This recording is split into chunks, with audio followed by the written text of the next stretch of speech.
Exodus chapter 20, verse 7. Thou shalt not take the name of the Lord thy God in vain, for the Lord will not hold him guiltless that taketh his name in vain. In chapter 20, the 10 commandments are being given to the Israelites as they have just come out of the land of Egypt, and now they're kind of like in this middle ground or wilderness area as they're on their way to the promised land. As New Testament believers, how should we take on this verse that says, Thou shalt not take the name of the Lord thy God in vain, for the Lord will not hold him guiltless that taketh his name. We understand that Jesus Christ now has died on the cross for our sins. Our sins are paid for.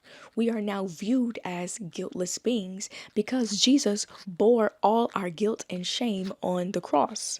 Why did God give this command about how you should not use the Lord's name in vain? And what does vain even mean? All it means is just emptiness, meaninglessness. Just those two words together, God and vain, don't even go together because God is, for one, he is holy. He is to be revered, greatly honored above all things. So how is it that the God, the creator of the universe, the creator of your very being and your life could be even compared to something that is dishonorable, unrevered, and unholy and empty? We sometimes may not understand the severity of using the Lord's name in vain and just throwing his name all around. Like, I know I used to be someone that used to say, oh my God. I used to say that all the time. I use the Lord's name in vain all the time, not knowing that I wasn't speaking of his name in a holy manner or revering his character and who he is as he should be revered.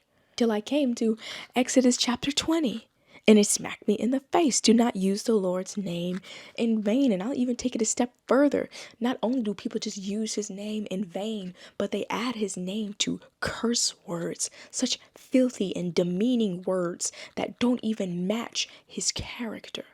Like, how dare us as human beings, or where in our minds will we even think to add the Lord's name to a curse? How did the two go together? We even say his name. We say Jesus, then we say the Christ part. But it's not praising his name. It's like, oh, in disdain. Like, imagine if somebody took your name, Steve. I'm just throwing something random out here. Steve. And they said, oh, my Steve. Or, oh, Steve Jr. Oh, that's Steve. Oh, Steve. That is not having any positive connotations. You wouldn't like it if all 8 billion people in the world was using your name in vain and using it in an empty manner. Or they added your name to curse words and they started cursing using your name. You wouldn't like that. And you're just a mere human being. You're not a deity. You didn't create nothing. You know what I'm saying? You're not on the same level as God. And still, having your name be used in vain would in fact be an issue. Because if we are able to use his name in vain, that means we don't have a proper fear of God.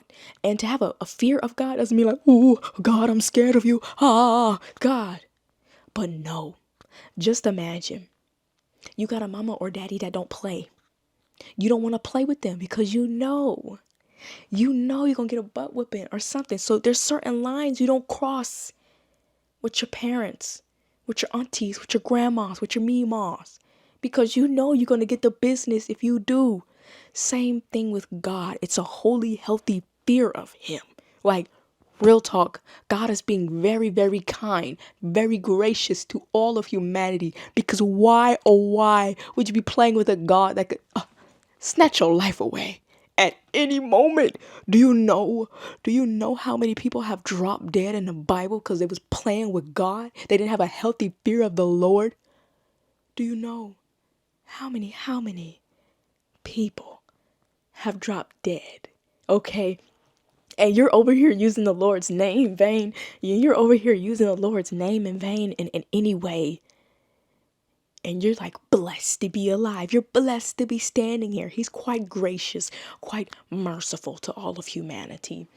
For those that do not even believe in the name of the Lord, why is the name of the Lord in your mouth if he's so false, so fake, so untrue, so unreal? Why is his name always in your mouth? You don't hear me calling on old Santa Claus, old Saint Nick. You don't hear me. I don't ever use that man's name because I don't believe him to be true. So that's why I say sometimes as humans, for those that deny the Lord, like it's kind of sketchy. Like, somewhere in the back of your mind, that man is real. People be sneezing at you. You say, God bless you. You don't even believe in God. Why are you saying God bless you? You know what I'm saying? Like, if you don't believe in the name of the Lord, why are you using his name? Why? That's all I'm saying. But the Bible makes it clear. God is holy. Don't play with God. He is God. A name to be revered. A God to be feared. He's a king, Lord of lords, King of kings. Speak of him with that level of respect, that level of honor, and that level of reverence and holiness that matches his character and his name. Last thing, and it's not just about words and using his name in vain, because you can also use the Lord's name in vain, that if what you're saying isn't matching up with how you're living, you're using his name in vain. Because now that in the New Testament, now that we as believers, we bear his name. We bear his image. So how much more are you using his name, his image in vain when your life doesn't match up with what you're saying with how you're living? That's also using his name in vain. When how you live in your life don't match up to his name. So please, this is a warning. Get it together. Get all the oh my gods out your mouth. Stop the cursing and using the Lord's name. Stop the cursing altogether and using his name. Stop saying Jesus and then CHRIST in an unholy manner. Like a manner. Okay? Because he's not that. He's holy. He's Lord our God, Lord our Father. Don't use the Lord's name in vain.